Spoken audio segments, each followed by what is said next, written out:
Good evening, everyone. We do have a full house this evening. At this time, I will call the regular meeting of the Perry City Council for Tuesday, May the 19th, 2026 to order.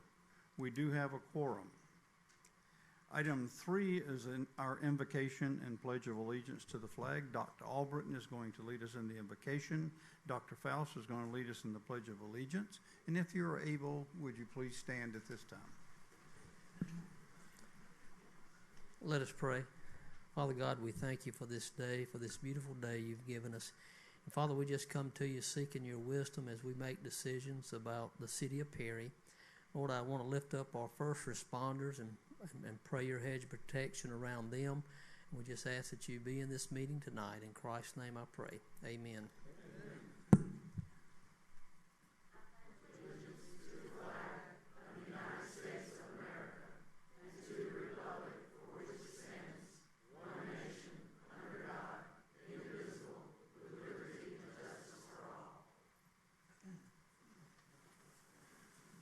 I appreciate that.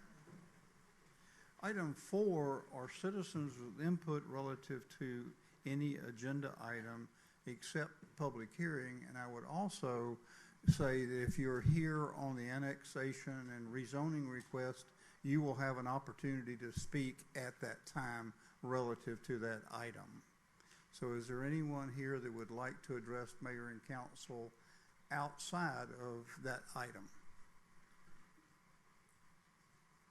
Thank you.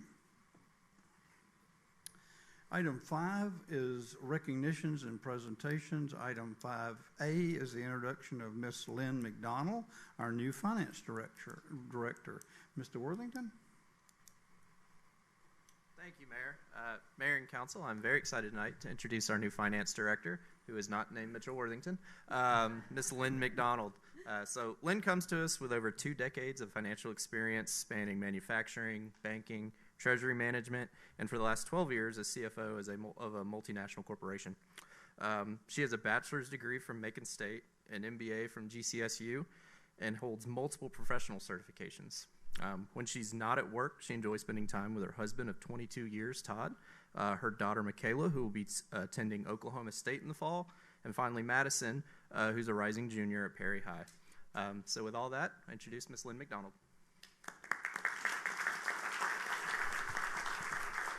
Mayor and Council, thank you all for the opportunity. I look forward to serving the city and the citizens of Perry. Wonderful. Glad to have you here with us. And I know that Mr. Worthington's extremely excited.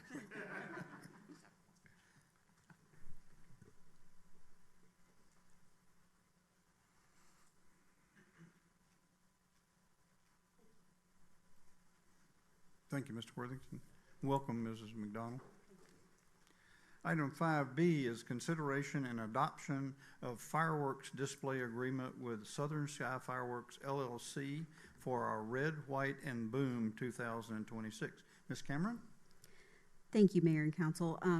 The first item for consideration tonight is the agreement between the city and Southern Sky Fireworks for the annual Red, White, and Boom fireworks display that's going to take place on July 4th. Under this agreement, Southern Sky Fireworks would provide a 20 to 22 minute aerial fireworks display at a cost of $20,000 that was approved in the fiscal year 26 events budget. The agreement also outlines responsibilities related to permitting, insurance, site preparation, cleanup, and overall event operations. Red, White, and Boom is one of the city's award-winning signature events and consistently draws upwards of 14,000 people each year to downtown Perry, and staff has reviewed and recommends approval. Okay. Questions, council members? Mr. Moody. Yes, sir. Ms. Cameron, during the pre-council meeting, it was mentioned that we had received a donation contribution from Houston County. Yes, so the Houston County commissioners, instead of doing something themselves for the 250th this year, is sponsoring events throughout the county, and they sponsored our event for $15,000. Other questions, concerns? At this time, I'll entertain a motion to approve the fireworks display agreement as outlined by Ms. Cameron.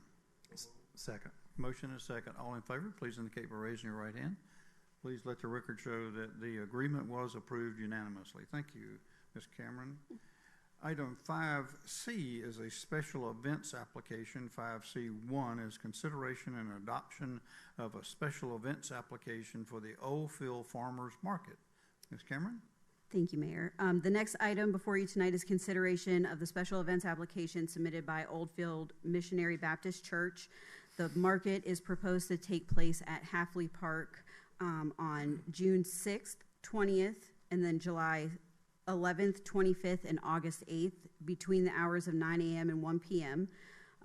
They will have fresh market vendors just like the downtown farmers market here, and the only city resource that they are requesting is the use of the park and the public restrooms.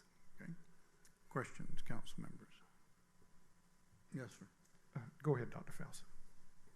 No, I would just like to reiterate what I said in pre-council, that I think this is an excellent opportunity for the community, and I fully support it.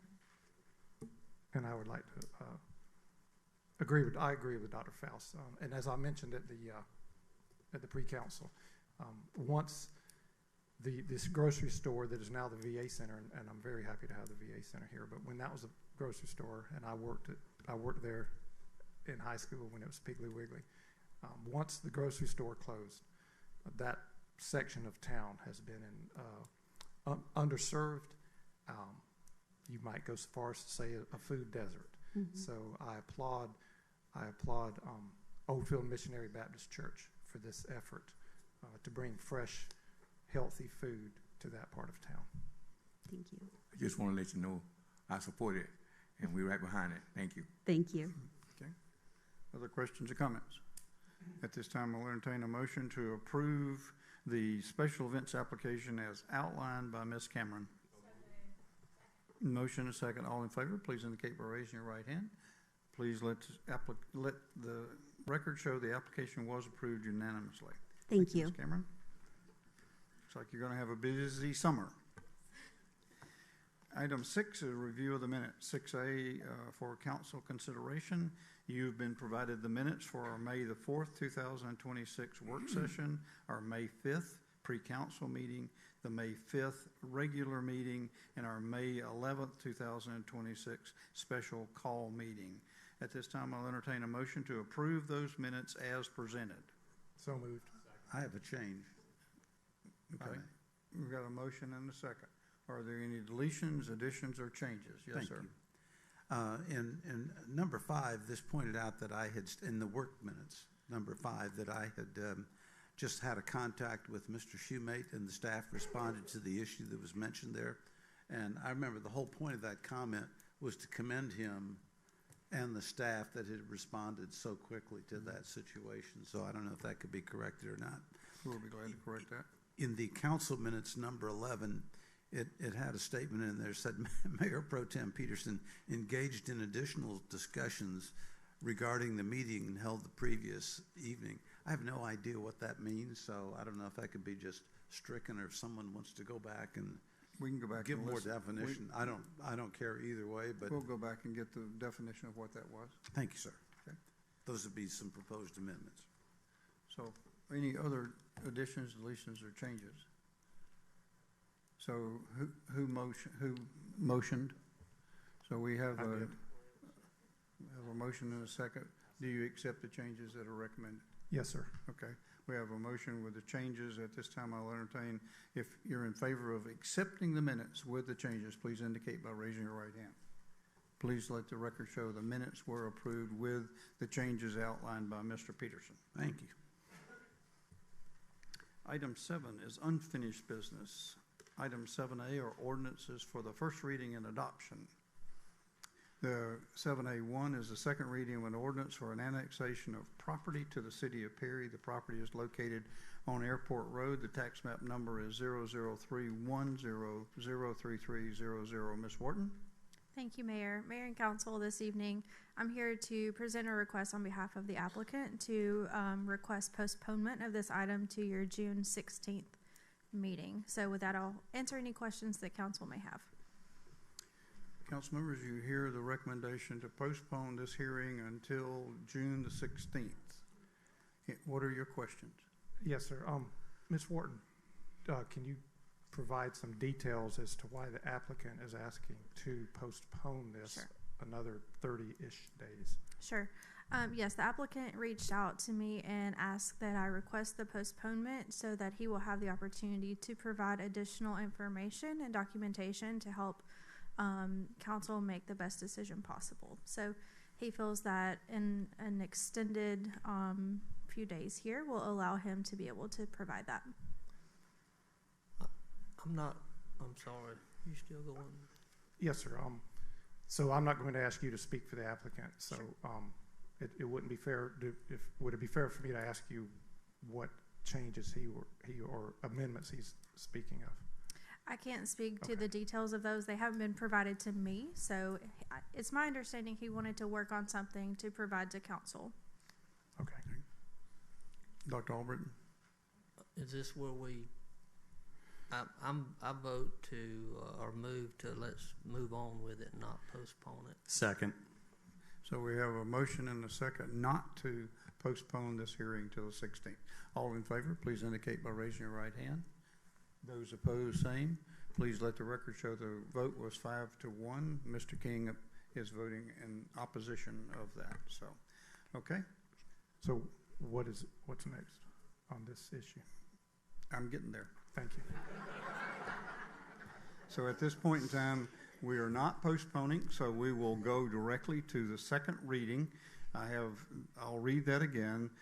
The second reading is of an ordinance for the annexation of property to the city of Perry. The property is located on Airport Road. The tax map number is 00310033000.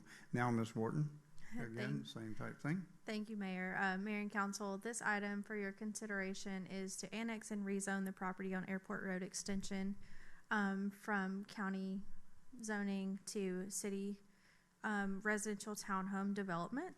The applicant has submitted a conceptual plan that shows 105 townhomes that would be proposed for this property.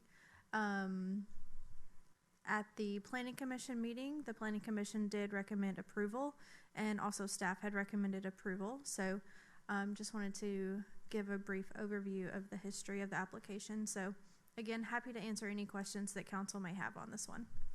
Council members, any questions on this? Yes, sir. Ms. Wharton, is it possible to, I don't want to see any islands in the city of unincorporated land. Sure. The first part of this request aligns with the city's desire to eliminate pockets or islands of unincorporated property in the city limits. Is it possible to vote to approve the annexation, but to deny the request to rezone to RTH? Sure. So in short, there's a couple of options. First of all, no, you cannot annex a property without assigning it a City of Perry zoning classification. So if property is annexed into the city, it must be given one of the City of Perry zoning district descriptions. However, you may consider rezoning it with conditions to the RTH zoning district with any conditions that council may put on that. That would have to be agreeable by the applicant. You also could choose to zone the property to a less intense zoning district, so one of the other single family homes zoning district options. Again, that would have to be agreeable by the applicant. Did I hear you just say that it's, and let me know, Ms. Newby, we could approve the annexation but request a different zoning? And could we do that tonight? So you're not requesting a different zoning. You would be making the decision to zone it a different zoning than what the applicant has requested. And so in doing that, if you're going to vote to approve the annexation, but you want to propose a different zoning classification than RTH, then I would recommend that you move to approve the annexation on the condition that it's rezoned to X, whatever that is. If that's RTH with conditions, or if that's R3, R2, R1. But as Ms. Wharton stated, any zoning that is not what the applicant has requested, that council approves, then if the council is not agreeable to either those conditions or that different zoning classification, then it constitutes a denial of both the annexation and the rezoning. Okay, so if I understand correctly, and Mr. Smith, Mayor, help me out if I'm hearing you right. If I move to approve this, but with the condition of a different zoning, such as whatever, R3, then that constitutes a denial of the entire application. No, Only- you are approving the annexation with conditions. If the applicant refuses to accept your conditions, that is a denial of the application for annexation and rezoning both. Is that not correct? That's correct. Thank you for that clarification. Okay. Other questions? Yes, I have one. I understood, Ms. Holliday, you said something about the commissioner. Now, what you said they did, they agreed with the applicant asked? Yes, so for some history on this application, the staff recommended approval of the zoning district and the request as outlined in the staff report as outlined by the applicant. When it went to the planning commission also recommended approval to city council for annexation and rezoning to RTH. Okay, thank you. Yes. Okay. Other questions? Council, at this time, I'll entertain a motion that outlines your desires on the annexation of this property. I move to deny the application. Second. We have a motion to deny the application for annexation. All in favor of denying the annexation request, please indicate by raising your right hand. I'm sorry, by voice vote, excuse me. Those in favor of denial, please indicate by Hold on, saying. Mayor. Before you can, Oh, you still have to Excuse ask me. if there's anyone who wishes Yes. to speak to relative to the ordinance. there is a It's one of our charter procedural matter requirements. here before we take the vote. That is there anyone here this evening that would like to address mayor and council relative to this ordinance? Yes, if you'd come up, please, and give us your name and address.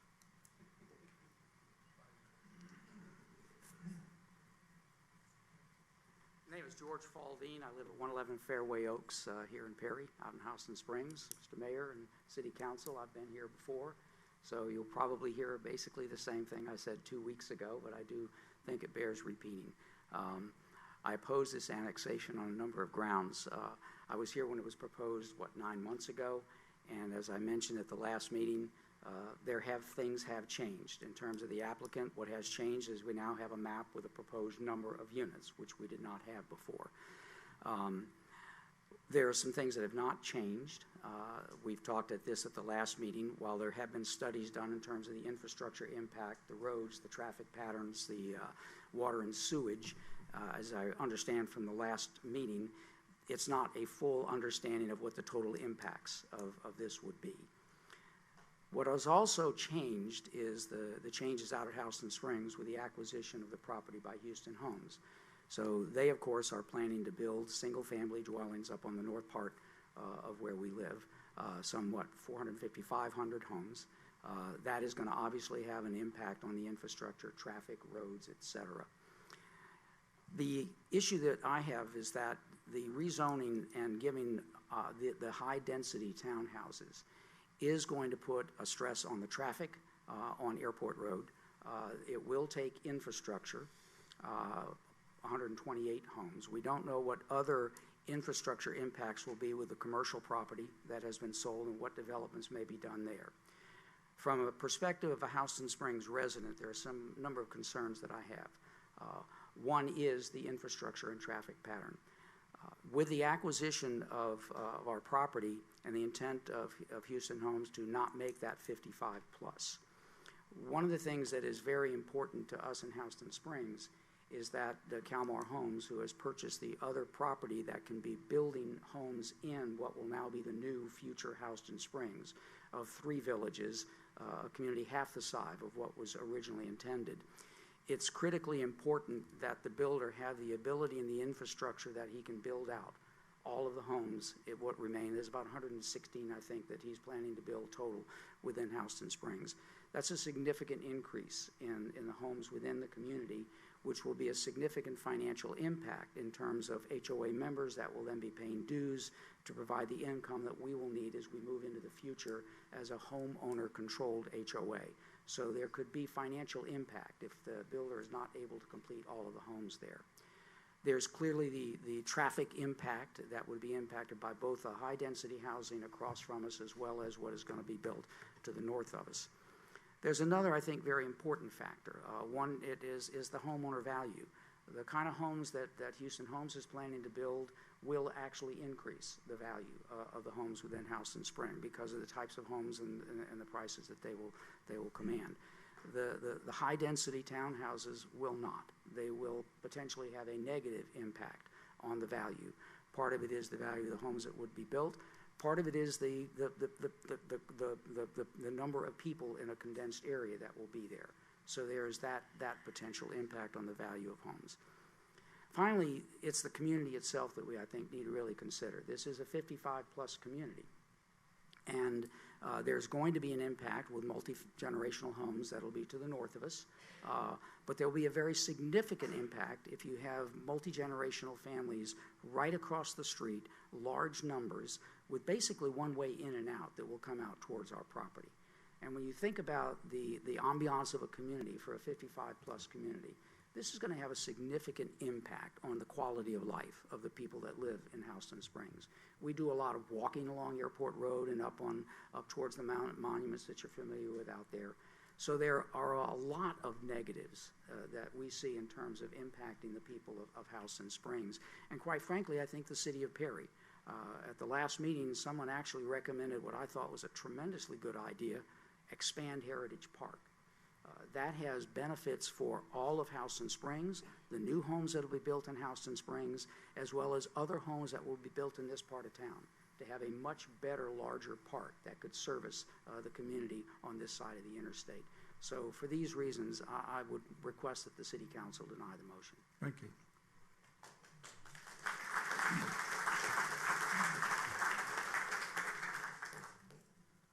Yes, sir.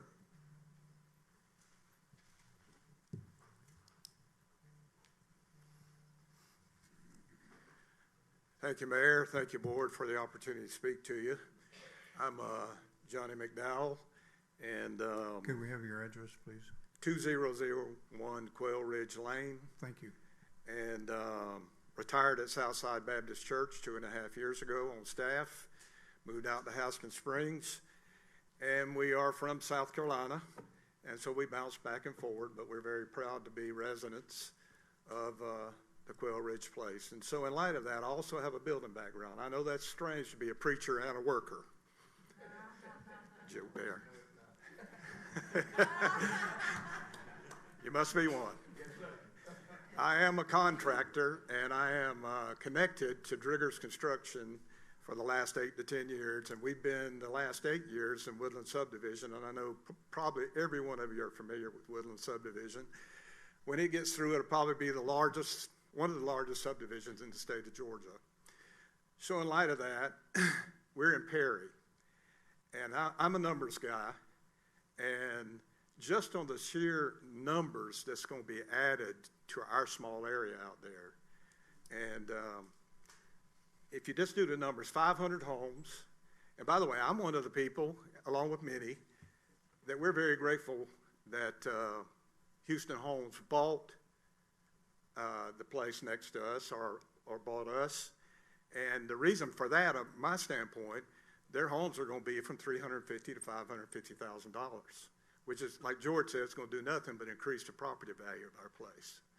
So in light of that, just the sheer numbers, 500 new residents there.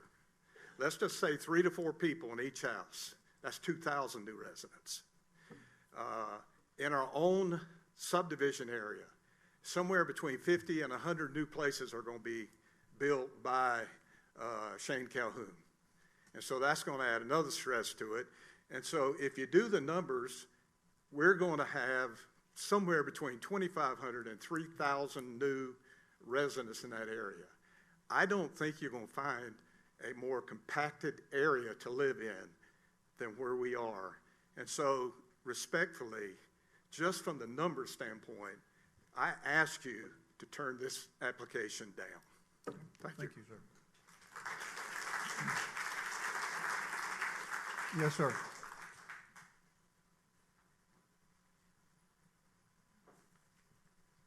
Clay knows 110 Airport Road Extension, but y'all probably already know that. Been here many times. No. Say no. Don't want townhouses in our neighborhood. Our neighbors from Houston Springs talked about Houston Springs. Excuse me. Let's talk about the 13 homes on Airport Road Extension. We don't want these townhouses. Townhouses don't look anything like our homes. Each and every one of our houses are different. We're not a cookie cutter neighborhood. We don't need that. We have peace. We don't have any crime. We don't have any crime. Thank you, Alan. We got speeders though, but we don't have crime. But it's one of the best kept secrets in Perry, and I'm asking each and every one of you, keep that quality of life that you've allowed us to establish. Keep it for us. If that property gets annexed, I'm good with that. I think everybody ought to get a piece of them taxes, but not townhomes. Not townhomes. For the love of Pete, there's nothing in that area that looks like townhomes. Not apartments, not townhomes, none of that. Houses. Like I said last time when I was up here, let's build homes where families can grow up, where dads can throw a football to their kids, where we got yards big enough. Again, I'll say just like I said last time, I bet each and every one of you grew up with a yard, where you can go out in the yard and you can have fun. Let's provide that for our future citizens of Perry. Let's provide that for our kids. And again, Lord, let's have dads go out there and build shops, teach your kids how to work on cars, so that we don't have to take it to Bubba's repair shop every time. Although Bubba needs the money, I get it. But the point being is we need to provide an environment where kids can grow up and learn how to be men and women, not crammed in apartments in small areas. Right there on the interstate, there's a sign that says basically get them out of the house. In other words, we complain about our kids with their faces in their screen. Well, if we don't provide an environment where they can come out of that screen and go outside and play and do things, then that's all they've got.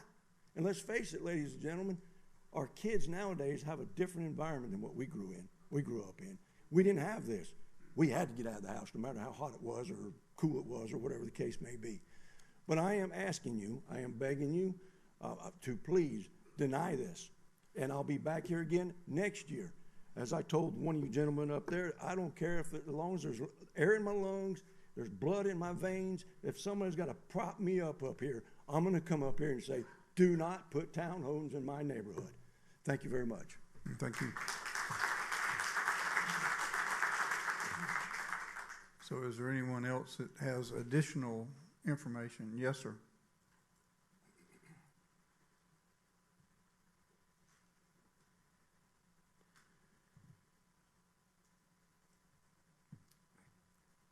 Michael Cosman, 112 Airport Road. Okay. And I just want to ask you all to vote no on this because of the disruption it's going to really cause to our quality of life. And money isn't everything. That's about all I have to say. Okay. Thank you. Thank you.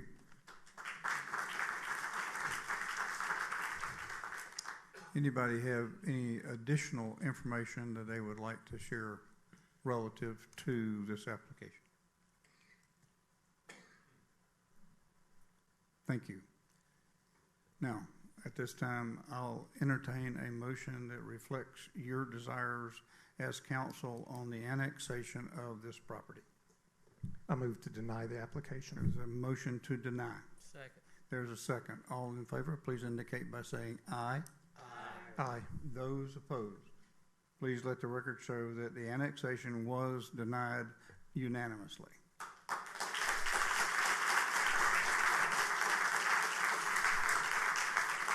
Item 7A2 is not relevant at this time since annexation was denied, so there's no reason to offer a rezoning. So Thank you, Mayor. Ms. Borden. Item 8 is any other unfinished business. 8A is unfinished business from the mayor. I do not have any. Any unfinished business from council members? Dr. Faust, Mr. Jones, Dr. Albritton? No, sir. Mr. Moody? No, sir. Mr. Peters? No, sir. Reverend King? No, sir. Okay. Is there any unfinished business from our city attorney, Ms. Newby? Is there any unfinished business from our city manager, Mr. Smith? No, sir. Is there any unfinished business from our assistant city manager, Mr. Worthington? No, sir. Okay, thank you. New business, 9A, are matters referred from our May the 18th, 2026 work session and our May 19th, 2026 pre-council meeting. Mr. Worthington, you have the amendment to the fee schedule, including credit card processing and convenient fees. Thanks, sir. As discussed in our work session, great conversation last night. I think we have a great direction we want to head in, but staff is requesting that we actually table this till a future meeting, give us a little more time to research it, with the goal of possibly recouping more fees than just the credit card fees. And also my staff has asked that they don't think they can get it done by July 1st. So if we could push it out a little bit further, that'd be great. Okay. So moved to table it. There's a motion to move. There's a motion to table and a second. All in favor, please indicate by raising your right hand. Yeah. I just had a comment. Could you, for the benefit of those who weren't here last night, explain what this is and how, what we're Sure. voting on tonight? Basically, summation of it is for the city to accept, or anyone really to accept credit and debit cards, generally you have to pay a processor to accept those cards. The city of Perry's processing fee is 2.75%. And we accept approximately, or on average, about $1.5 million a month in credit or debit card payments. So what that boils down to is, on an annual basis, we are paying about $500,000 in credit or debit card fees. Those fees have never been passed on by the city of Perry to our users in any way.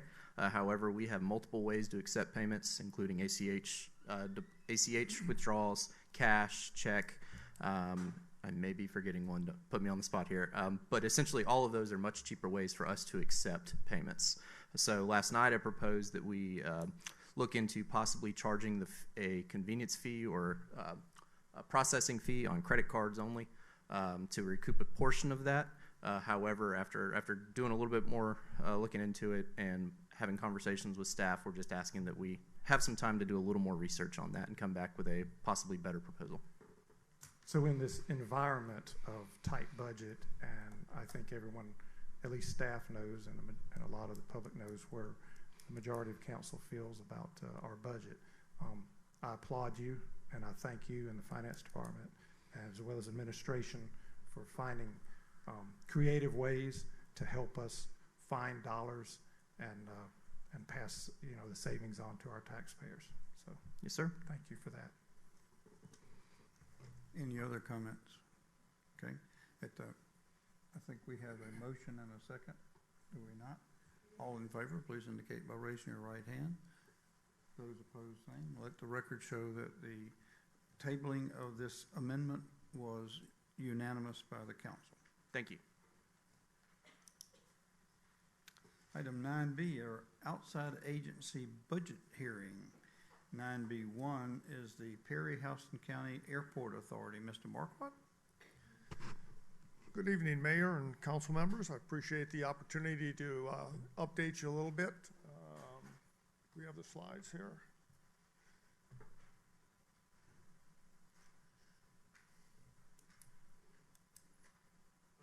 Turn it on, Mr. Marquardt. Well, somebody better get up here and show me how to use all this modern equipment. There we go. All right, thank you. All right. So on behalf of the airport chairman and my airport authority board, I welcome the opportunity to kind of update you, and I'll try to make it brief and just fill you in on some of the significant items that are going on at the airport and some of the challenges that we're facing. So we recently built 14 new T hangars to accommodate 14 more airplanes out at the airport. That'll bring in some additional revenue. We ran into a construction glitch, if you will, where the repair of the glitch, what happened is that the hangars are actually built a little bit too low and it doesn't match up with our pavement. The cost to fix this, to have the drainage drain properly and to marry up the pavement is going to be about $442,000.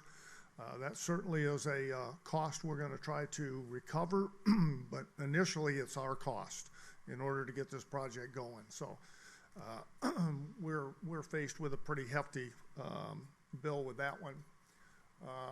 We're getting ready to start our taxiway Alpha. That is our long taxiway that parallels the runway. That's going to have to be crack sealed and rejuvenated, and we have a section of it that we're going to have to actually mill down and repave. The cost of that project for the airport is $35,000. It's a $450,000, most of that paid for by FAA and GDOC.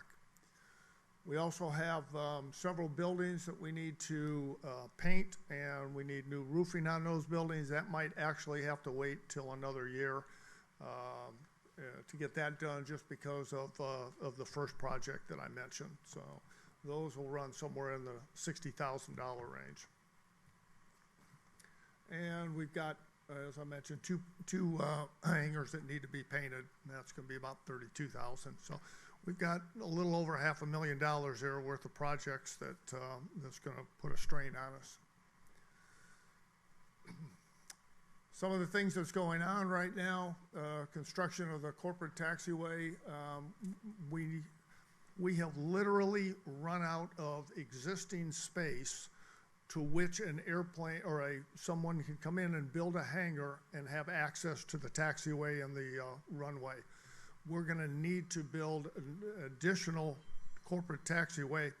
What that's going to cost, we don't know yet, because really the board's got to come up with where we're going to build that, exactly where we're going to expand to. It's a great problem to have, that all the existing space that we currently have that can reach the taxiway or reach the runway are now being claimed and built on. So nice problem to have. We also have 2 rental properties that do need some repairs, and so that's also a challenge. We're getting ready to rehabilitate and resurface, or we just completed rather, the resurface and rehabilitation of the South Apron. That was $1 million project, mostly funded by the FAA. Our local cost on that was $54,000. We just completed that. So some of the driving factors that we have going for us right now that's got the airport very, very successful. Fuel sales are up over 62% in the last 7 years. Our jet fuel sales are up over 11% just over the last year itself. We've increased hangar rentals. They've gone up 30%, so that gives us some additional revenue. And our takeoffs and landings into the airport have increased by over 10,000 annually. We're seeing a huge increase in utilization of the airport. And that is everything from the small single-engine airplane to the large Global Express and Gulfstreams coming in. Some of that is due to a very unique golf course up in Butler that can't handle those airplanes. And it's a very exclusive golf course, and some of those golfers are coming into Perry. We've got some strategic opportunities. We've got 2 new corporate hangars that are currently under construction right now that are being built. I now have 2 additional corporate hangars that I expect will be under construction this year. So that'll be 4. Again, we have the 14 new T hangars that we just completed, and as soon as we get the fix put in, those will produce about $42,000 in annual rental, but they'll also produce additional fuel sales and additional taxes for both the city and the county. So the airport's been a very good investment. In the last 3 years, the airport's increased the number of large aircraft. When I took over as a manager 8 years ago, we didn't have any jet aircraft or turboprop aircraft on the field. We're now at 4 jet aircraft. We're about to be 5. That will happen within the next year. We've got 2 turboprop aircraft. We expect 3 more. That's some of those aircraft that those hangars are being built for. And then we've had 4 additional twin-engine aircraft, piston aircraft, that we've added to the airport. Fairly significant. There's another issue I wanted to mention to the council and to the mayor here. Recently, the governor, this last session, the governor signed into law the new airport protection bill that makes the FAA Part 77 requires local governments to create the zoning to protect the airport's airspace. This will affect both Houston County, Peach County, and the city of Perry. I suspect there'll have to be some kind of a committee put together in order to comply with this. This was just put into law here recently. To give you an idea of what we're talking about, the graph that you look there, if you look out, you're talking about 2 miles out from the airport, or a mile out from the airport. You're going to have to be at least nothing built higher than 304 feet above the ground. So it affects the area quite a ways around the airport and to some significant heights. The further away from the airport you go, the higher you can build. Closer into the airport you are, the lower the structures have to be. So just to give you a quick look at the protection bill, no later than 1 January of 27, airport sponsors have to notify airports affected governing bodies that the airport affected area is located within its territorial limits. So that'll be Houston County, City of Perry, and Peach County. And no later than July 1 of 27, affected governing bodies shall adopt, administer, and enforce regulations for airport affected area. The minimum such regulations shall include provisions for limiting the height of buildings, structures, and objects of natural growth, so that includes trees. And then it's got to meet the federal standards set forth in 14 CFR Part 77. So just an advisory, this is coming down, and just wanted to make you aware of it. And the last thing I wanted to mention is I wanted to talk to the board about some exceptions to policies or perceived policies out at the airport. So some of the hangars that we have out there can be considered nothing more than a garage for an airplane. And based on the fact that they have a water meter, they're also required to have trash, I believe. And I have got 2 hangars out there that are not corporate. They don't run a business out of those hangars. All they do is store an airplane in the hangar. They really don't produce any trash. If they fill up a garbage can every 6 months, I'll be surprised. And the airport has a dumpster out there for their utilization. And I would ask you to look at 2 specific hangars that I have out there, Hangar 450 and Hangar 460, and ask for a waiver of them having to have trash service out there. And don't need an answer today, but I'm just asking you to consider these. And I'm sure that Mr. Smith is going to want to look into this as well. I also have one business out there that has multiple hangars, and because he has multiple hangars, he has multiple meters, and therefore he's paying multiple garbage pickup charges. And it's one business. And really, as a single business, he should really only have a single garbage pickup cost, not multiple costs, because he happens to have multiple buildings out there and multiple meters. And that's Hangar 450 and 475. We do have a dumpster out there that the airport pays for places like 450 and 460, what little trash they have that they can dispense of it.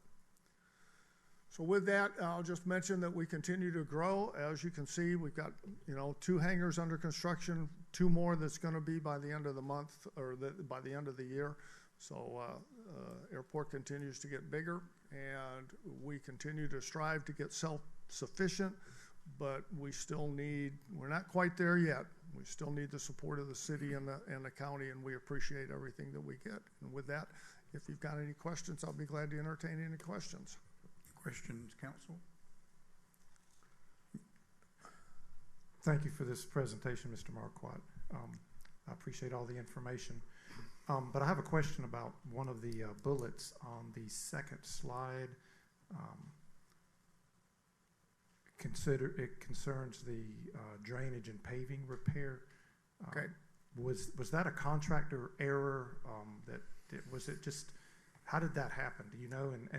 And also, can we get them, since it was not your fault, to you know? Well, as I mentioned, we are hoping to recover as much of that as possible, and it wasn't I'm not sure where the error was, whether it was engineering or the contractor or exactly where, but yes, we do hope to recover, but I think you're all aware, as any lawsuit goes, you never know whether you'll get full recovery, some recovery, zero recovery.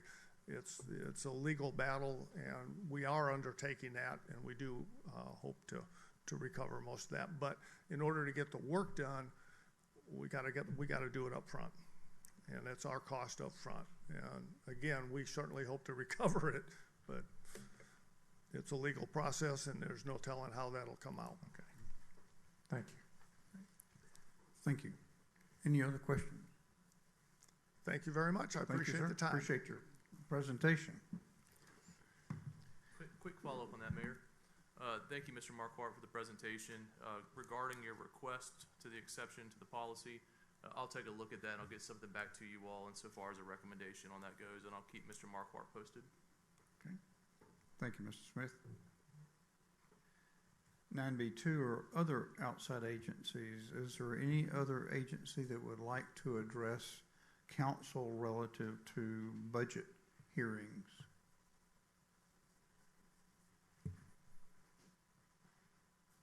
Yes, ma'am, if you'll come down and give us your name and address.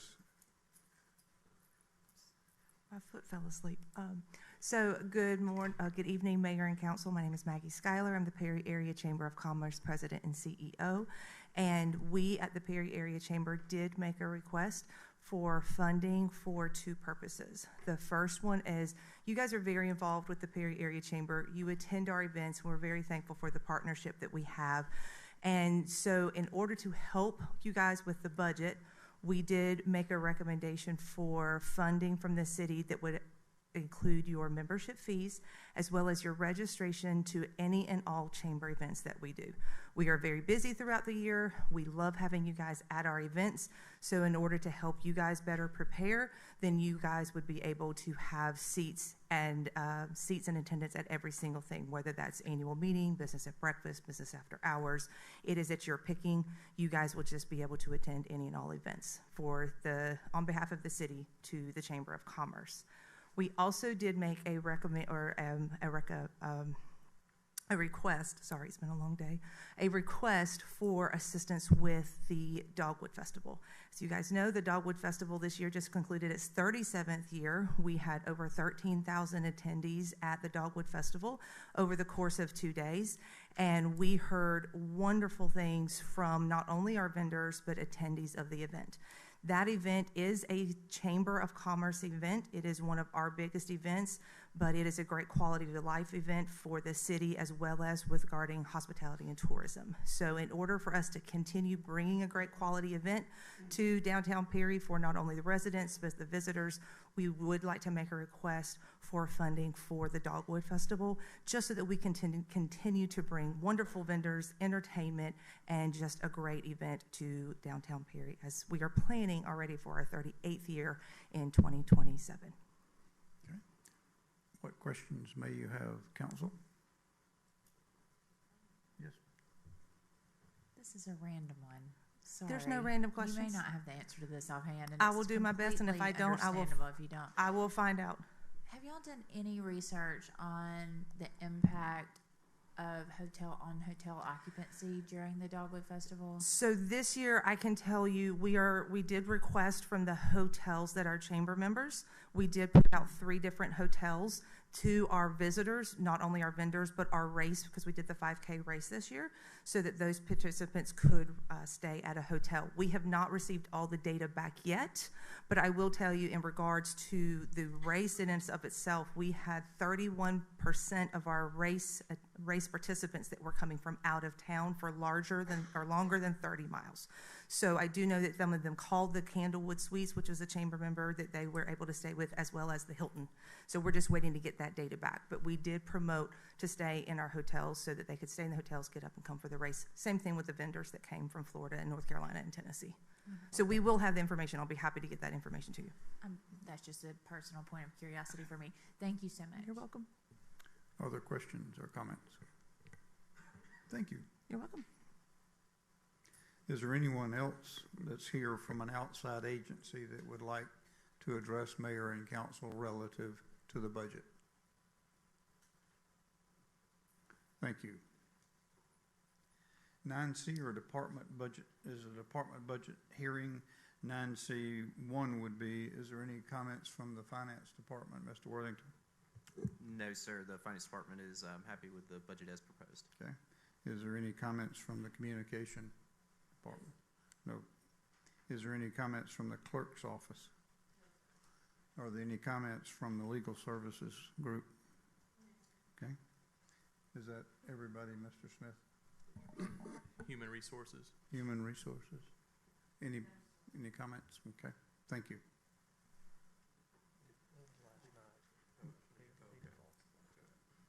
I'm sorry. Okay, thank you. I think we, yes, sir. Yeah, I would have some questions if that's okay at this time. Be fine. Good. In looking at the overall budget, which is approximately 65 million in that range, I noticed that the general budget is approximately half of that. And I really appreciate the opportunity a couple weeks ago to talk about all the enterprise funds that we had. And I thought that if you missed the diagrams, you should go back and look at them. It's really helpful to see how the money comes in, how that goes out. I did have some questions because on some of these departments, though, and like one of them is the communications department.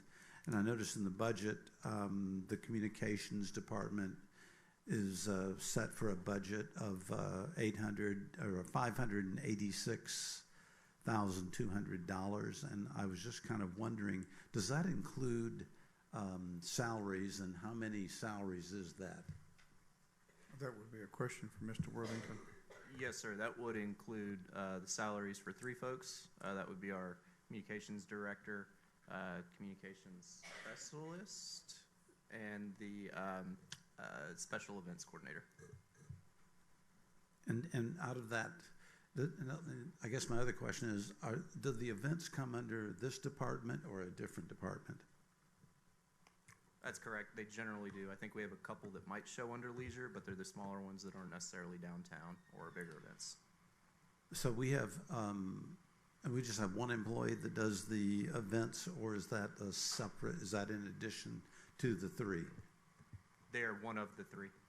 I'm sorry? They're one of the 3? They're one of the 3, yes, okay, sir. Great, thank you. How much of the $500,000 is set aside for events? I know we do a lot of events in the city. I was wondering how many dollars out of that is set aside for events? Do not have that information off the top of my head, but I can get it to you. Do we have a plan for the next year going forward for how we're, I mean, whatever that amount is, do we have a plan for how that money's going to be spent?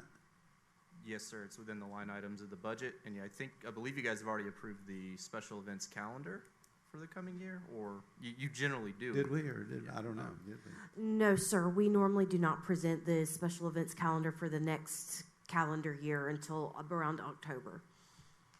Well, it seems like that would be a good time to do it now, only because we want to fund plans, you know. So that might be if it's already set. I don't know if it is or not. But well, if I'm hearing correctly, generally you all set the calendar for these special events by year, calendar year, versus the budget is a fiscal year. Uh-huh. Okay. I did have a question regarding when we do events, because I know we have a lot of vendors come in here, and we have some great events with Food Truck Fridays and things like that. Do the vendors pay a fee to be a part of that? Yes, sir. We just started implementing that, I believe, this year, if I'm correct. The vendor fees are, they're implemented to ensure that they show up. That's a good idea. Yes. So, yes, sir, we do. Okay. So that's just been starting this calendar year, so in January of this year, is that correct? Yes, sir, to my knowledge. Okay. There were some requests I noticed from communications, and I can't remember if we discussed these earlier, but these are recommended requests, and I wasn't sure if these are included in the $500,000 budget or not, but increase for buzzer drop communications, is that included in there already, or is that Yes, sir. additional? If it's in the chart as recommended, it would be included within Okay. those dollars. And what was that for? I know there was some talk about a stage. Was that it, or is that a different one? I'll have to look, sir, as far as the actual specifics, but a lot of that has to do with the increase in fees, such as porta potties, sound, things like that. A large amount was for the increasing costs that we have for our normal operations. Okay. I was thinking of the increase in the 4th of July because we talked about that, and a $15,000 grant from the county and stuff. Can you tell us what the $10,300 request is for? I don't have that in front of me, sir. I'm sorry. I would refer to Mr. Worthington. And I don't have that information directly in front of me either. I can definitely get it to you. Is there a way to get that next week? Yes, sir. Okay. Did have a couple of thank you. That kind of answers that on the communications. I don't know if anyone else wants to address that, but I have a different topic here. So do you want to? I too had marked the same things in my book as you, Mr. Peterson, about the increase in communication specifically around events. So also, I would like to see kind of a breakdown of each event, how that event is funded, and what those specific fees are within each event. Yes, ma'am. We have a line item budget for each of the events. That would be awesome. If you could share that with us, that would be helpful. And that's partially just building my understanding. So I do appreciate that. And also in the detail, line by line, that you shared with us via email, under the communications department, I don't see where those events are listed, so they may be in a different. They may be on a different line item. So I'll keep looking for that. So strike. Happy to go over that with you. Okay, that'd be great. That's all for communications for me. In the whole area of economic development, that's a $2.5 million budget. I take it, Ms. Warden, you get to manage that at this point. Is that correct? You have all the answers regarding that, right? I may not have them at hand tonight. Yeah. And I know we've done some personnel changes and stuff, but at this point, how many people work under the economic development department that would be included in that $2.5 million? The economic development department is only myself and the downtown manager position, so only 2 positions. So 2, okay. And you all oversee Main Street and a few other things, is that correct? Yes, sir. Okay. And part of economic development, I understand you, as I remember correctly, used to get some reports from you about businesses you visit in town to do a lot of retention. Is that correct? Yes, sir. That's part of the normal job description for this position. And do you keep records of, can you state how many new businesses? I know recruitment is also key to Perry and its growth, and a lot of people are coming here. Can you tell us how many new businesses have come into Perry? And is that on the calendar year, or does that operate on the fiscal year?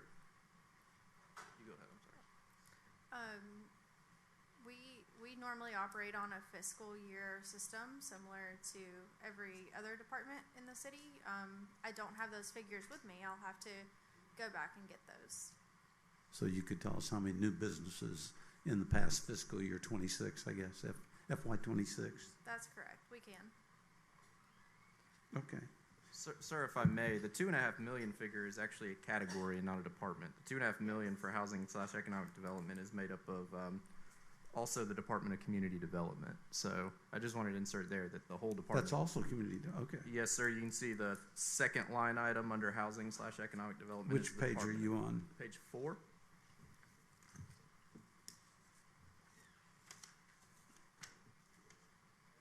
Okay. Yes, sir. So the total housing/economic development category is 2.5 million. So those are subsets of the overall, I see. That's correct, yes, sir. Okay. So what? So it includes much more than just the 2 employees she spoke of. That includes our entire community development department. So our planner, community development director, engineering, inspectors, those are all included in that number. And in light of some of the personnel changes, even in community development, how many people are in our employ regarding community development at this point?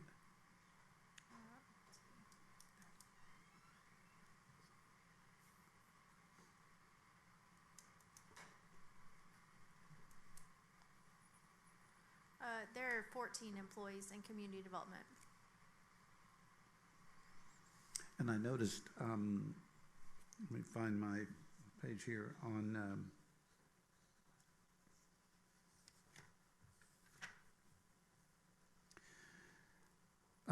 page 8 of the budget under community development. We have a recommended increase of $50,000 for increased technical services, third-party inspections. Is that to make up for some of the people who are no longer here doing inspections? I know, Mr. Smith, you had mentioned we had gone to an outside agency to try to fill in until we rehire some of those people. Is that what that's for? Yes, sir.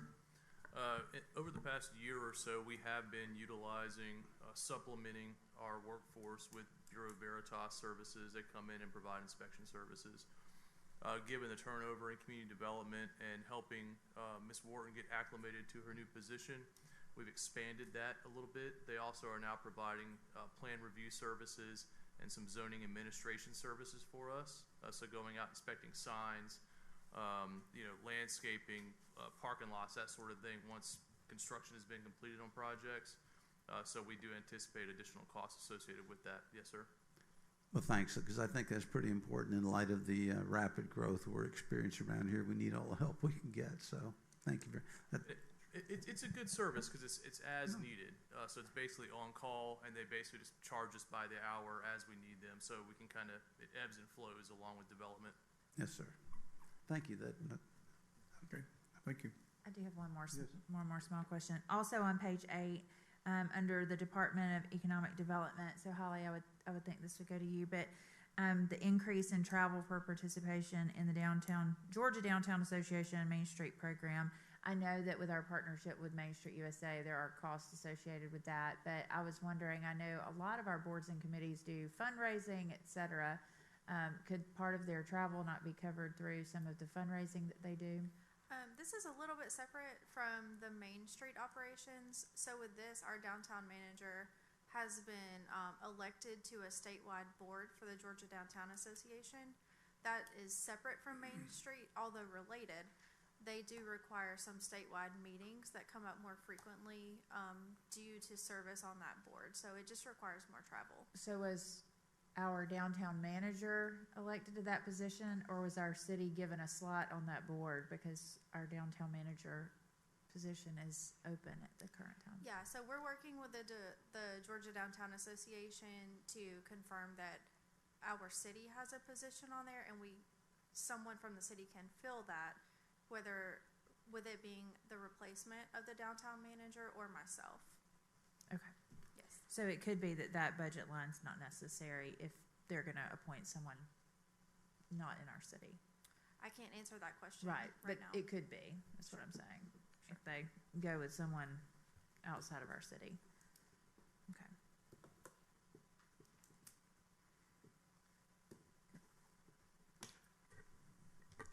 Mr. Smith, did you have something to add this evening relative to the request from last night? If the discussion is over, yes, sir. I think everybody was through with their questions. All right, fantastic. Mayor and council, over the past couple of nights, you have heard from the various departments relative to their budget requests and what is being recommended from administration. You've also heard from some of our outside agencies that receive funding from the city. In moving forward with the budget process, I would be interested to hear what, if any, changes you all may be interested in making as Mr. Worthington and I begin to finalize the budget to get to you. We're working on a schedule where we would like to have some sort of finalized budget resolution to you all on June 2nd at your meeting for the first required hearing. And we think we're generally in a good position. We heard y'all loud and clear at the original presentation of the budget relative to new revenues. We have taken out all rate increases. We have removed all property tax increases. And right now we have what we think is a sound, balanced budget. I will tell you, we are utilizing cash reserves to balance out some of the funds. That is not a sustainable position for us to be in. I think you all understand that. However, we do, I think, have something that, or working towards something that you all will be very happy with. And again, either tonight or over the next few days, again, going towards June 2nd, if we had a better idea about what you may or may not want to consider from the departments or outside agencies, that would be helpful. For example, last night you heard Chief Everidge opine relative to the necessity of having gray key so they could hack into cell phones and things to complete investigations. I totally get that. So if that's something that you all wanted to include in the budget, we can make that happen for you. We just need some direction on that. I would be supportive of that being added in, along with the fire department's request for the GIS mapping, I believe it was. Those would be my two that I would support being in there. I too would support the purchase of Gray Key as presented by Chief Everidge, and I would like us to maybe look at our event expenditures and see if maybe we can make some adjustments there to cover the cost of adding the Gray Key expenditure in. I believe with the GIS mapping, I think there was, Chief Parker, correct me if I'm wrong, and I probably am, but I believe there was a request for additional funds to cover more mapping services, but I think there was a question last night about if we were using the amount that we had contracted. Like, had we used all of our dollars in that previously? Is that why you said that wasn't included to begin with? I can't remember. Sorry if I'm putting you on the spot. No, ma'am. You are correct. As Mr. Worthington and I work through the budget, we see various requests, and if there's an increase being requested, and we kind of look at where we are in maybe the past couple of fiscal years, and then actuals, leading into the budget process, if we're not spending the money that you all have allocated for that particular function or that expenditure, we're not inclined to increase the allocated funding for that particular line item. So I know for the past number of years, our GIS contracted services, we have not spent all the money that's been allocated for that. So again, I'm not inclined to increase the allocation going into this budget process. But that's something we could look at our mid-year adjustment, correct? If Chief Parker has met the number of maps, I'm sorry, I don't know the right terminology for that, but if at our mid-year adjustment we see, then that's something we could say is a priority in our mid-year adjustment to ensure he has the mapping that he needs. Yes, ma'am. At your mid-year adjustment, you'll have an opportunity to look at all costs. Right. If there are things that we think that we need to add or subtract during that period. So okay. It would be part of the mapping. It's just like, if you guys get to that point and want to add firefighters, if you have the monies to do that, right, long term, then you may want to add one or something. Right, so we can kind of start with what we have right now, and then if we need to Yeah. adjust it at mid-year, we have the If we have flexibility to consider that. flexibility to do that. But I mean, just to give you an indication, I know that this is your first year going through this. Oftentimes, the police department would come forward to us and ask for additional patrolmen. We would say during the budget hearings itself, we didn't see if that was feasible. Let us look at the digest growth when we get to mid-year, and then that may be considered at that point in time. Right, and then similarly, I believe Chief Everett said he had scaled back his request with Gray Key because of the number of break-ins. I don't know, however, phone we're trying to attacks. figure out how to get the most bang for the buck and still have the service, Right. and reduce the cost to the city the best we can. Right, so as we see the usage of Gray Key between now and our mid-year adjustment, that might be also something that we prioritize increasing the That's contract for, so that you can have what you need, not have to pick and choose. Correct. Because, There was also a request for $1,800 for drones. Is any thoughts on that? I'd like to see that added, if we have it. The drone program has proved, we've used it before successfully. Multiple times. Yes, sir. I think with one that sticks out in my mind was a missing child. We were able to locate that child fairly quickly and get him back home. I think he had some special needs issues. Could have been bad, but it turned out had a happy ending. I'd like to see that $1,800 reinstated or approved. Okay, so what I understand, we'll add to the budget the two police requests. We'll look at mid-year at the mapping of the GIS for the fire department to determine if they're in excess of their budget, and we'll evaluate it at that time. I'd have a question on that, on the mapping. But he will have the necessary funding to do the mapping until then, is Yeah, that correct? I mean, Okay, because that's important. I There's a think. line item in there. This was only an increase. Uh-huh. And Chief Parker had mentioned last night, the $600 increase in your membership dues. Could you, so that they stay certified, it has to do with their certification? Yes, sir. It's allowing the new appointed fire investigators to be part of their association and get some needed training that they are required to have every year. Is that something we can look at, getting that added, that additional $600? Yes, sir. Okay, thank you. Yeah, I might just suggest, because any of us, and I still want to see some of the information that I ask about tonight, but, it could be that by a certain date, maybe this Friday or next Monday, anyone who has something to add or subtract out of that, or something to add before you all really try to put that final, we can email you, we can let you know what that might be, so that then you can capture all the information to work with. Certainly. The sooner the better, obviously, as Mr. Worthington and I work towards finalizing things. I would be happy to sit down with you, phone call, email, however y'all want to play it. We can work with y'all to get it done.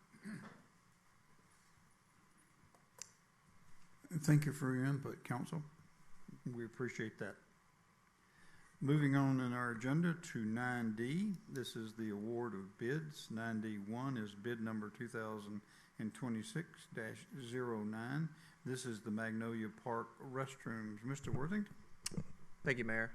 Mayor and Council, this, as you all know, we are fortunate to have the Hysea Group donate the park or playground at Magnolia Point Park to us for $1 million. As part of that, we committed to building an ADA-compliant restroom structure and some associated infrastructure, such as sidewalks. We put that project out to bid and received some great feedback on it. We got 6 bids. The low one was $167,181, and that was from Parish Construction Group, one of our local construction groups here in town. Staff's recommendation would be to award this bid to Parish Construction in the amount of $167,181. Funding for this would come from the 2024 SPLOST fund, and specifically out of the recreation pot of money within that fund. Questions, council? At this time, I'll entertain a motion to approve the restroom construction as outlined by Mr. Worthington. Motion and a second. All in favor, please indicate by raising your right hand. Please let the record show the bid was approved unanimously. 9D2 is bid number 2026-10. This is the downtown sidewalks on Carroll and Jernigan. Mr. Worthington? Thank you, Mayor. Mayor and Council, as discussed, this is a project to replace the sidewalks that are at the corner of Carroll and Jernigan Street. Excuse me. They are currently concrete and in disrepair. What this project would do would bring in the traditional downtown brick sidewalks to that area and also bring them up to ADA compliance. Moving on to the next slide, looking at that, this is just sort of a landscape of what it would look like once this project is done, rough rendering. Received 2 bids on this, the low of which was $186,337 from RM Concrete Specialists. Staff would recommend funding this and awarding it to RM Concrete Specialists. In that amount, the funding source once again would be 2024 SPLOST, but out of the roads, streets, bridges, and sidewalks pot of money within that fund. Mr. Smith, didn't you have an additional request with that as well? Yes, sir. Nothing for y'all to do tonight on this, but if you look at the map and you see the delineated red area that's kind of hashed out showing the project area, there is a portion of sidewalk between the brick sidewalk on Commerce Street and where the brick sidewalk will be installed as part of this project. Administration does not feel that we should leave that gap of as Mr. Worthington said, in disrepair concrete sidewalk there. We would like to pursue an option to change order in the completion of that sidewalk bricked up all the way to Commerce Street. But of course, we would get that back to you all once we have a cost and what that might be. And as I understand it, it'll be far cheaper to do it at that point in time since the contractor's already mobilized rather than rebidding it out later on to somebody else. Okay. All right. Questions, council? At this time, I'll entertain a motion to approve the sidewalk construction as outlined by Mr. Worthington. Move to approve. Second. Motion and a second. All in favor, please indicate by raising your right hand. Please let the record show the bid was approved unanimously. 9D3 is bid number 2026-11. This is the Legacy Park Monuments Package. Mr. Worthington? Thank you, Mayor. Mayor and Council, before you is a rendering of what all is included within this project. There's 3 main sections for this. Number 1 is the improvements of the sidewalks and turning radius on the corner of Carroll Street and Main Street, kind of on the upper middle piece of this rendering. The second part is the bases for the stone monument for our war memorial that we've been discussing with the Historic Preservation Commission that Ms. Loudermilk has come in several times and discussed.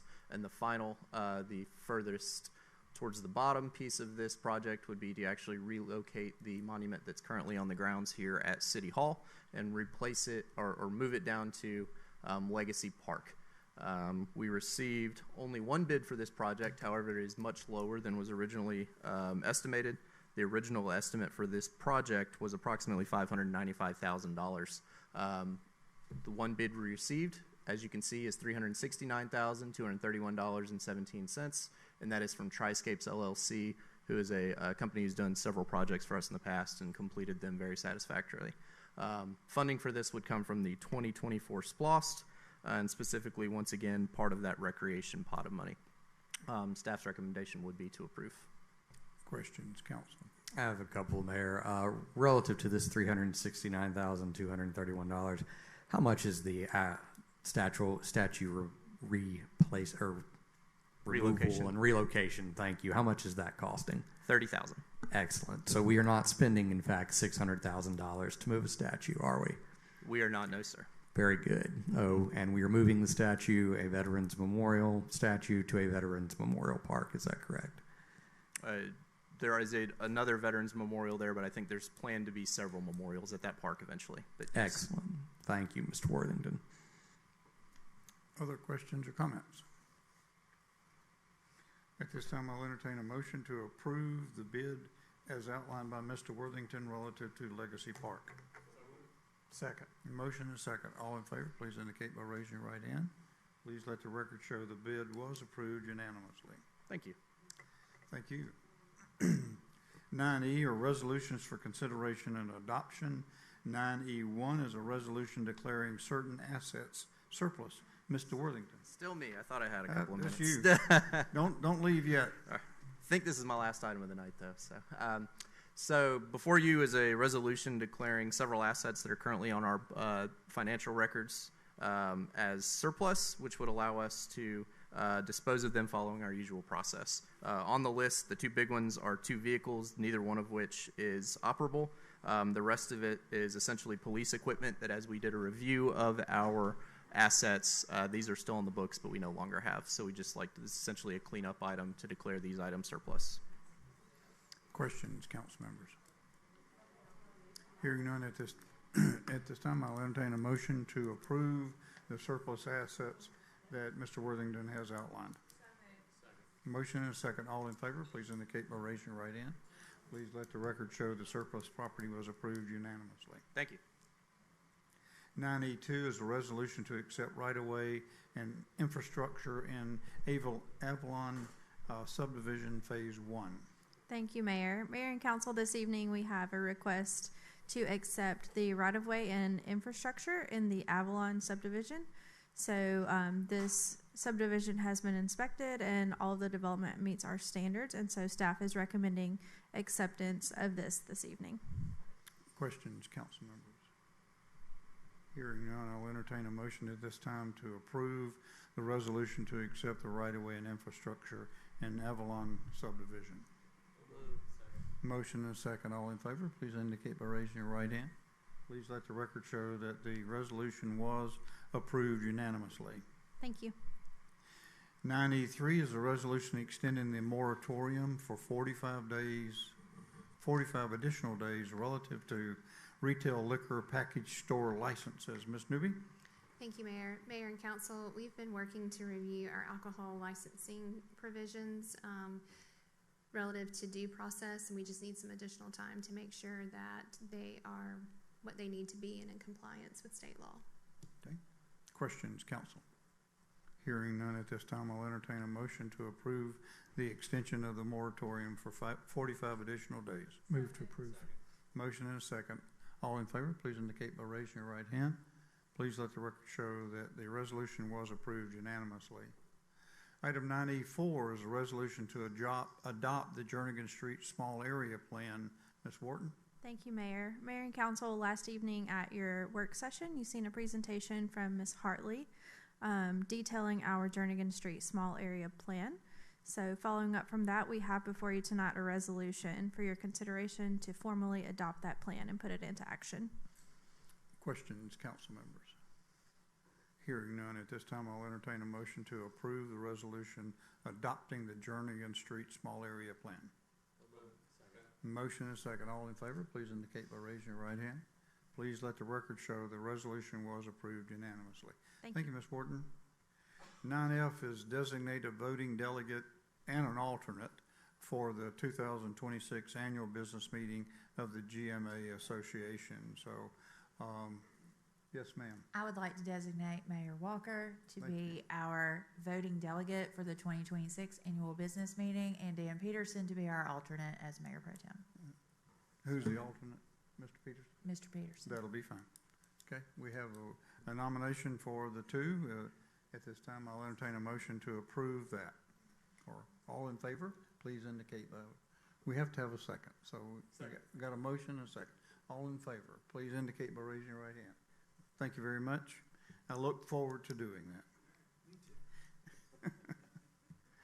Item 9G is designate a voting delegate for the 2026 annual meeting of the membership for the GMA convention. And this is relative to our insurance coverage through GERMA, as well as a retirement program we have with them. And we will have, it's an 8 o'clock meeting, I think, on Sunday morning. So at this time, I'll entertain a designated person to do being the voting delegate for that. I'll be glad to do it. I nominate Mayor Walker and Councilman Peterson. We don't have to have an alternate. We don't. Very good. Very good. I nominate you, Mayor. Thank you. We have a nomination and a second. All in favor, please indicate by raising your right hand. Thank you very much. Please let the record show the nomination was unanimously. Evidently, they don't want to get up at 8 o'clock. 9H is the approval of GMA's slate of District 6 officers. We have been presented a slate of officers from GMA to represent District 6, which Perry is included in. It's their president, vice president, second vice president, third vice president, and we would recommend that we approve that slate as outlined by GMA. So moved. Second. All in favor, please indicate by raising your right hand. Please let the record show the slate was approved unanimously. 9I is TTI Incorporated Methane Gas Monitoring Agreement. Mr. Shoemate?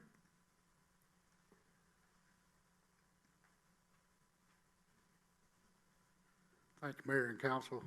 This is for approval on the increase in the service agreement for the TTL professional services for Big Indian Creek landfill on the methane gas testing.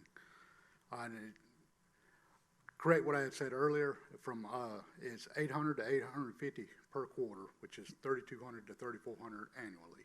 Okay. That's a required testing that we have to do. So at this time, I'll entertain a motion to approve the methane gas monitoring agreement. Move to approve. Motion and a second. All in favor, please indicate by raising your right hand. Please let the record show the monitoring agreement was approved unanimously.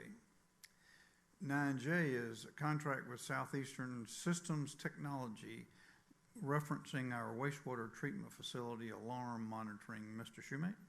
Thank you, Mayor and Council. This is for the East Perry wastewater treatment facility on the monitoring of the fire alarm system out there, and it will be $650 per year. Okay. Questions, council members? Hearing none, at this time I'll entertain a motion to approve the Southeastern Systems testing or alarm monitoring. Move to approve. There's a motion and a second. All in favor, please indicate by raising your right hand. Please let the record show the contract was approved unanimously.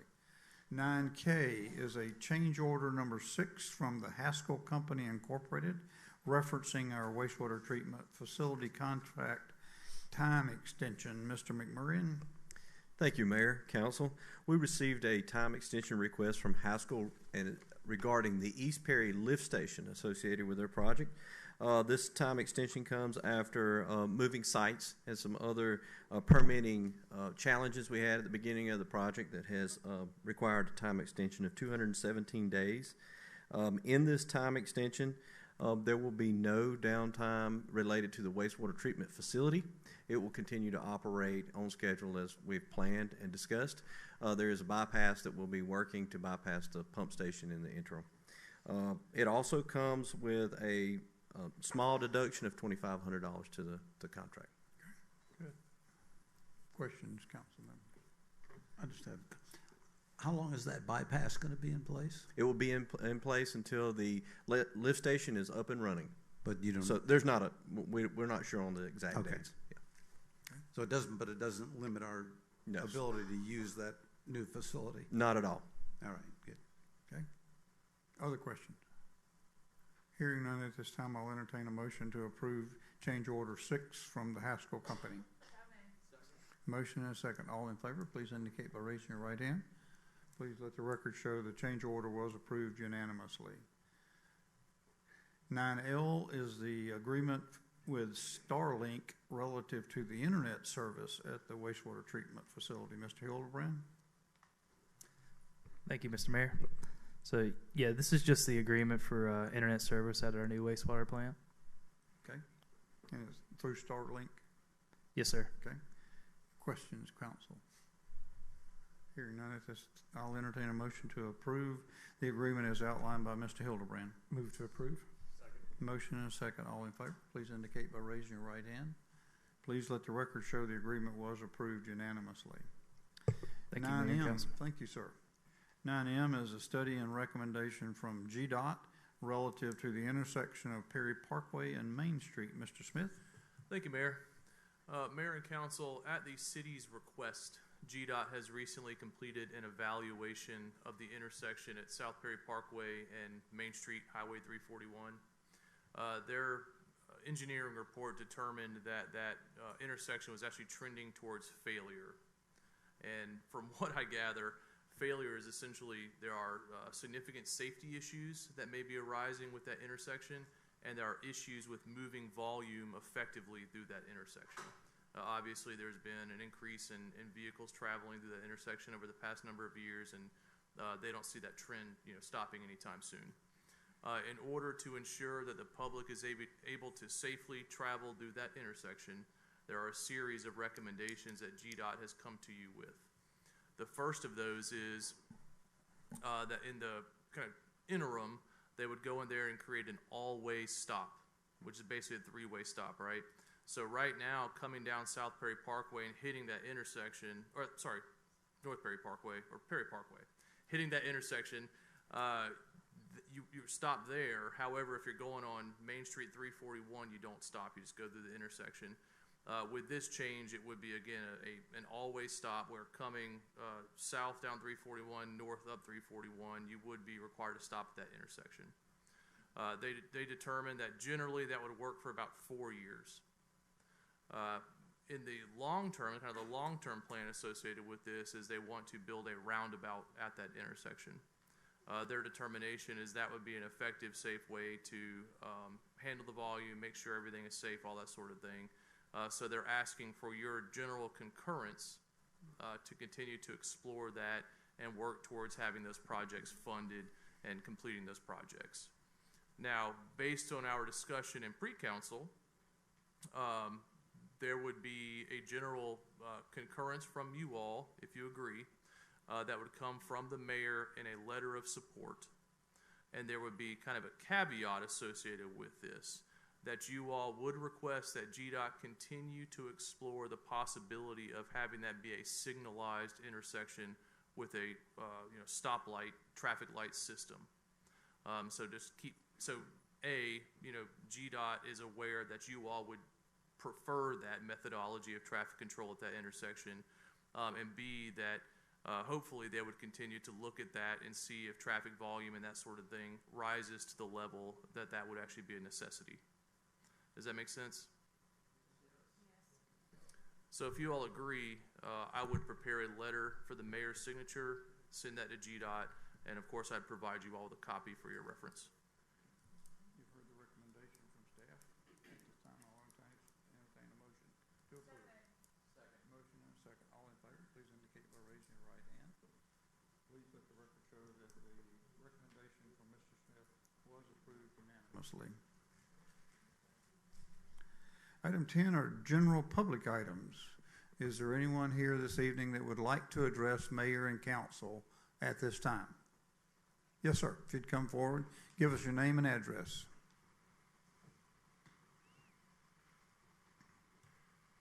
Thank you, Mayor. Thank you, Mayor. Thank you, Council. My name is Dr. Javen Frazier. I live at 2081 Main Street. The intersection we were just talking about, and we have read the report, my wife and I, and we have several questions about the situation and would like somebody to answer them, and I don't know if council can or if they can lead us to somebody, but with some of the alternatives for parking, like a four-way stop or a three-way stop, since our house is right in front of the left-hand turn signal, how are we going to get, or to that turning lane, how are we going to get onto the road? Are we going to have our own stop sign, or is somebody going to move our driveway, or going to be allowed, or what's the situation for us? Because if there's a three-way stop, well, what do we do? It's a confusing situation. The same thing with the roundabout. How much of our property is going to be taken up by this? How much of our neighbor's property is going to be taken up by this? We looked at the information provided, and if it went a little bit farther north, I don't think it would affect us, but where it's going now, it seems like it's going to take almost right into our property. How much is it going to take? We don't know. We'd also like to wonder why, I mean, perhaps council can address this either. Didn't someone come and talk to us about this? we live right there. We've seen many accidents, had someone unfortunately die in our yard. We've seen some of these things and was wondering, well, why didn't someone talk to us about all this? And we're interested about how the funding's going to be, and I guess who's in control of this? Is it the city? Is it the county? Is it the state? No, it's not the city or county. It's definitely GDOT. It's a GDOT project. It's a federal highway, both state and federal highway. So they are the people who are overseeing the project. True, and they talked about funding, about waiting for funding to come up. Is that going to be from state funding, city funding, county funding? I would say that it's going to be a mix of a great deal, both since it's a federal highway and a state highway, that would be in their budgets, and that's typically the way it works. Okay. And so he talked about a 4 to 6 year window for the stop signs, but these are things that we're going to have to be dealing with for 4 to 6 years before we have a roundabout. So we would just like to have some of these questions answered. Well, I think the best thing for us to do is put you in contact with the engineering department over at Thomaston. They're the ones that are in charge of the project that can answer all your questions. But we can get your name and address. If you would give that to Mrs. Warren, then we will contact them and ask them to contact you direct. Sounds great. Or we can provide you their information as well. Thank you. That would be very appreciated. Yes, sir. Because we don't have the answers. You saw the study about the same time we did. Okay, good. The biggest concern, again, is our driveway. Because the way our driveway is, as I said, is right. It directly looks at the turning lane heading toward Hawkinsville. Okay. And so are we going to have to move it? Will they move it? I really can't answer those questions for you, and that would be something we would have to get with the engineers to determine what they'll be doing. They're fairly independent. Okay. Thank you, Mayor. Thank you, Council. I Appreciate it. We will get you two together. Is there anyone else here this evening who would like to address Mayor and Council at this time? Thank you. Item 11, Council items. Dr. Faust? Mr. Jones? I just want to thank everyone who came out and spoke on behalf of their neighborhood tonight. I hope it's a good reminder that civic engagement does matter. It does make a difference, and I encourage people to keep coming out and speaking. That's all, Mayor. Thank you. Dr. Albritton? Mr. Moody? Yes, sir. I'd like to just echo Mr. Jones's comments about neighbor citizen input. It does make a difference. And I would also, second item is thank Mr. Worthington for his hard work and long hours on wearing several hats until we could fill the position of finance director. So thank you for all you've done, Mr. Worthington. And I'd also like to welcome Ms. McDonald. Welcome aboard. We're very happy to have you. Okay. Mr. Peterson. Just a quick word. Probably 3 or 4 meetings ago, I mentioned how I'd had the opportunity to ride around with our police patrol one evening, and what an experience that was just to see these men in action. And yesterday I was with Chief Parker and his team over at Firehouse 1, actually at Firehouse 2 as well.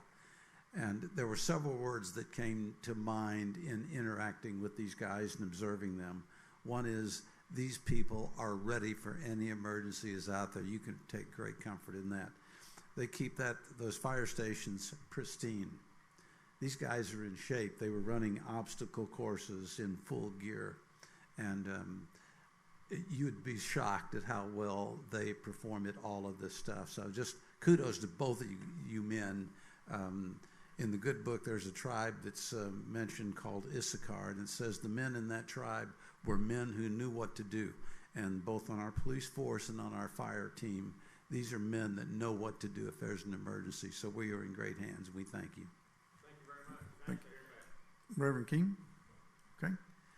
Mr. Smith, do you have anything additional tonight? No, sir. Okay. Mr. Worthington? Nothing additional, sir. Okay. Ms. Newby, do you have anything additional tonight? Thank you. Item 12 are department head items. Mrs. McDonald, do you have anything for us this evening? No, sir. No, sir, I do not. Okay, thank you. Ms. Wharton? Yes, Mayor, I do have one item of clarification. I apologize. Mr. Peterson, you asked how many employees were in the Community Development Department. I was counting a little too quickly and I said 14. There's 15 employees in Community Development. Just wanted to clarify that. Okay, thank you. Mr. Coates? No, Mayor. Okay. Chief? Yes, Mayor, real quick, again, I'd like to remind everybody that we are, as the Perry Fire Department, taking applications for the 2026 Junior Fire Academy. We're looking for rising 7th and 8th graders who live within the city of Perry, and we're offering them a 5-day camp that teaches them about the profession of firefighting. So if anyone's interested, please go online or look on our website and fill out the application, and we'd be happy to entertain those. Okay, thank you. Chief Everidge? Yes, Mayor.